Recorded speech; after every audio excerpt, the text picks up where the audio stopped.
बिस्मिल्लाहिर्रहमानिर्रहीम। शुरू अल्लाह पाक के बबर के नाम से दिनों के हाल पूछ जानता है। वेलकम टू ट्रेड टाइप्स रसूल। सबसे पहले चैनल को सब्सक्राइब कर लें, वीडियो को लाइक कर लें, नोटिफिकेशन ऑन कर लें ताकि आने वाली तमाम वीडियोस आपको सबसे पहले मिल सकें। वीडियो का आगाज़ करते हैं जी बीटीसी की प्राइस के साथ और कुछ न्यूज़ आई हैं जिनके बारे में बात करना ज़रूरी है। अच्छा, पहले न्यूज़ के ऊपर आ जाते हैं। अच्छा, राइट नाउ हमारे पास क्या न्यूज़ हैं कि हमारे पास जो यूएस गवर्नमेंट है उसकी तरफ से एक जेनस एक्ट पास हुआ है। ठीक है, जीनियस एक्ट। उसका मतलब ये है कि उसके बाद एक क्लैरिटी एक्ट भी पास हुआ है। हाउसिंग मार्केट को ओपन कर दिया गया है क्रिप्टो के लिए।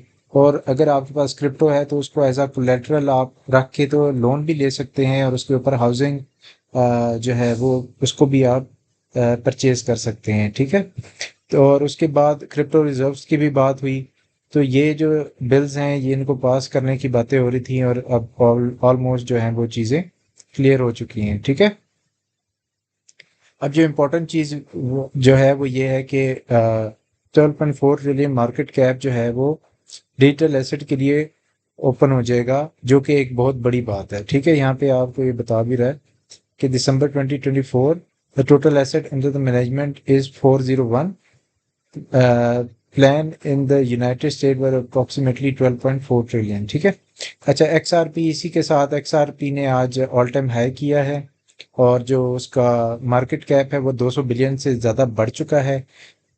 और जैसा कि आप बीटीसी को देख सकते हैं राइट नाउ, इसने 4 घंटे के टाइम फ्रेम के ऊपर हम जाते हैं। 4 घंटे के टाइम फ्रेम के ऊपर इस रेजिस्टेंस को उसने ब्रेक किया है जो नीचे की तरफ जा रही थी प्राइसेस, लेकिन 4 घंटे के टाइम फ्रेम पे आप देख सकते हैं इसने इसको ब्रेक किया है। और 120 का जो रेजिस्टेंस लेवल था इसका, उसको भी इसने ब्रेक किया है। ऊपर की तरफ गई हैं प्राइसेस, लेकिन राइट नाउ हम थोड़ा सा इसको रिट्रेस देख रहे हैं। तो अभी सिचुएशन ये है कि 1 घंटे की कैंडल जो है एक 20 से नीचे क्लोज हुई है, लेकिन राइट नाउ प्राइसेस दोबारा से पंप हो रही हैं। सोलाना की बात कर लेते हैं। सोलाना अगेन, सोलाना जो है वो थोड़ा सा बेरिश था। पिछले बाकी ऑल्ट कॉइन्स की निस्बत थोड़ा सा स्लो चल रहा था, लेकिन ऑलरेडी उसने एक अच्छा पंप लिया था। आज के दिन में वो 168 पे आया और अभी राइट नाउ प्राइसेस स्टेबल थी 174 पे। लेकिन जब ये न्यूज़ बाहर आई तो अब प्राइसेस इसकी भी बढ़ना शुरू हो गया। एक्सआरपी की बात करें तो एक्सआरपी में एक बहुत बड़ा जंप और पंप देखने को मिला है और इसने अपने ऑल टाइम हाई को ब्रेक कर दिया है। न्यू ऑल टाइम हाई बना चुका है 3.5 के ऊपर। और करंटली प्राइसेस जो हैं वो ऊपर के लेवल पे जा रही हैं और प्राइसेस मजीद पंप कर रही हैं ड्यू टू दीज बिल्स और इस तरह की जो न्यूज़ हैं उनकी वजह से। यूनी की बात करें, यूनी अभी तक इसने एक्ट नहीं किया इस न्यूज़ के ऊपर, लेकिन स्टिल जो है वो मेरे ख्याल से अगर कल के दिन का देखते हैं उसके बाद ये यूनी भी थोड़ा सा पंप ले लेगा। अच्छा, सुई की बात करें, सुई ऑलरेडी एक अच्छा पंप ले चुका है पिछले 3 दिनों में। अच्छा पंप था, थोड़ा सा उसने रिट्रेस किया, इस लेवल के ऊपर तक आया और उसके बाद दोबारा से प्राइसेस जो हैं वो ऊपर के लेवल पे जाना शुरू हो गई हैं। कार्डानो की बात करें तो कार्डानो आफ्टर द न्यूज़ एकदम से इसमें एक पंप देखने को मिला है कार्डानो में। और कार्डानो क्योंकि प्रीवियसली इतना ज़्यादा पंप नहीं हुआ था, तो कार्डानो अभी राइट नाउ करंट सिचुएशन में पंप हो रहा है। कार्डानो का डेली क्लोज जो है वो आज का बड़ा इंपॉर्टेंट होगा। अगर तो डेली क्लोज इन इस कैंडल से ऊपर क्लोज करता है, इन दैट सिनेरियो हम ऊपर के रीजन को वन को जो है $1 को हम टारगेट करेंगे। इसी तरह हम लिंक की बात कर लेते हैं। तो लिंक ने आज के दिन में ऑलमोस्ट तकरीबन 3 से 4% का पंप था। अगर लिंक भी इस रेजिस्टेंस से ऊपर 18 की रेजिस्टेंस से ऊपर क्लोज करता है तो इन दैट सिनेरियो हम लिंक में भी एक सर्च देख सकते हैं, लेकिन स्टिल इस पॉइंट तक जाने के लिए इससे पहले इसे 18 to 19 की स्ट्रॉन्ग जो रेजिस्टेंस है इसको हम रेड कर देते हैं। ये स्ट्रॉन्ग रेजिस्टेंस लेवल को इसको ब्रेक करना पड़ेगा।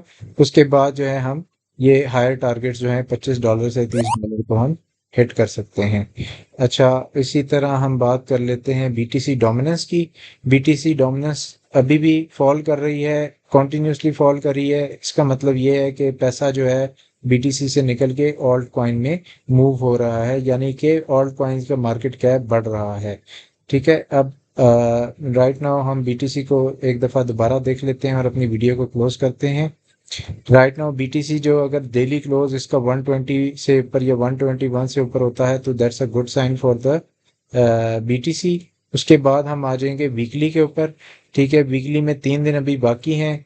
कल का दिन बड़ा इंपॉर्टेंट डे होगा इसके लिए, बीटीसी के लिए। अगर तो 121 से भी ऊपर क्लोज कर जाता है और वीकली अच्छा क्लोज कर जाता है तो जो कि जैसा कि खबरें आ रही हैं, न्यूज़ हैं, जिस तरह पॉजिटिव न्यूज़ हैं, तो सिनेरियो बहुत बुलिश है।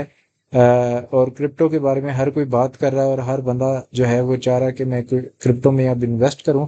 जब इस तरह का मार्केट सेंटिमेंट होता है तो मार्केट ऑटोमेटिकली वो पंप हो जाती हैं।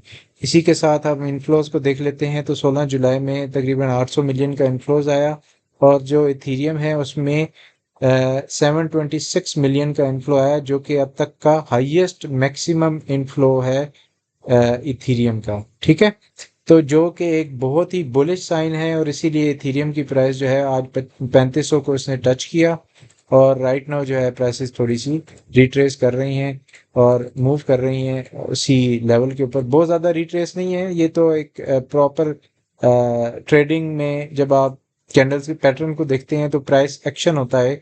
तो ये अपना प्राइस एक्शन इसी तरह ही लेता है कि एक दफ़ा हाई बनाता है, उसके बाद थोड़ा सा रिट्रेस करता है और फिर इसको कंटिन्यू करता है।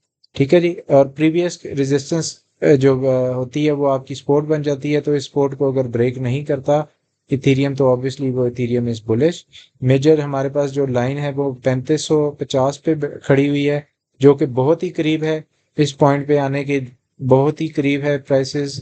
जब मैंने यहाँ पे इस पॉइंट के ऊपर मैंने आपसे कहा था कि इस लेवल को जब ब्रेक कर जाएगा तो हम ऑटोमेटिकली इन प्राइसेस को टारगेट करेंगे। ठीक है, तो अब वो उस पॉइंट के ऊपर हम आ चुके हैं जबकि प्राइसेस ने इस रेजिस्टेंस को ब्रेक करना है और ये वो रेजिस्टेंस लेवल है जो कि मल्टी ईयर रेजिस्टेंस लेवल है। मैं बाकी सारी चीज़ों को क्लोज करता हूँ ताकि आपको ये चीज़ नज़र आए कि ये अगर आप देखें तो ये 2024 मई से लेके अभी तक इस पॉइंट के ऊपर रेजिस्टेंस है। ठीक है, इस लाइन के ऊपर रेजिस्टेंस है। एक दफ़ा इसने ब्रेक किया है दिसंबर 2024 में, लेकिन बहुत ज़्यादा देर ऊपर सस्टेन नहीं कर सकी प्राइस। तो इसलिए इसको ब्रेक करना ज़रूरी है। वंस ये ब्रेक कर देता है और 4000 के लेवल पे चला जाता है तो in that scenario all time high जो है बीटीसी इथेरियम का वो देखा जा सकता है और बहुत ही जल्द ये प्राइस एक्शन हो रहा है, बहुत ही फास्ट एक्शन हो रहा है। जैसा कि आप देख सकते हैं एक एक दिन में 10-10% का पंप है, 7-7 8-8 10-10% का पंप है। तो इस तरह के जो पंप्स हैं वो आप मिस ना करें। क्रिप्टो मार्केट में इस तरह के पंप्स बहुत रेयर मिलते हैं और जब इस तरह की मार्केट बुलिश होती है तो ऑब्वियसली फिर आप उस मार्केट को शॉर्ट भी नहीं कर सकते और इस सिनेरियो में आप रिट्रेस का वेट करेंगे तो रिट्रेस भी मुश्किल से ही मिलेगा। जैसा कि हम खुद भी इथीरियम के लिहाज से इथीरियम का वेट कर रहे थे कि इथीरियम में थोड़ी सी लिक्विडिटी थी 3200 के ऊपर, लेकिन प्राइसेस ने बिल्कुल रिट्रेस नहीं किया। 3100 पे लिक्विडिटी थी, प्राइसेस ने उधर भी रिट्रेस नहीं किया और कॉन्टीन्यूसली बुलिश एक्शन की वजह से और कॉन्टीन्यूसली इन्फ्लोज की वजह से, एटीएफ के इन्फ्लोज की वजह से और इन न्यूज़ की वजह से जो मार्केट है वो पंप करती जा रही है। ठीक है, तो this is all for today. I hope आपको ये वीडियो पसंद आई होगी। इसी तरह की मजीद इंफॉर्मेशनल वीडियोस के लिए और क्रिप्टो में अपडेट रहने के लिए चैनल को सब्सक्राइब करें और मेरे एक्स को भी जाके सब्सक्राइब करें। Thank you very much.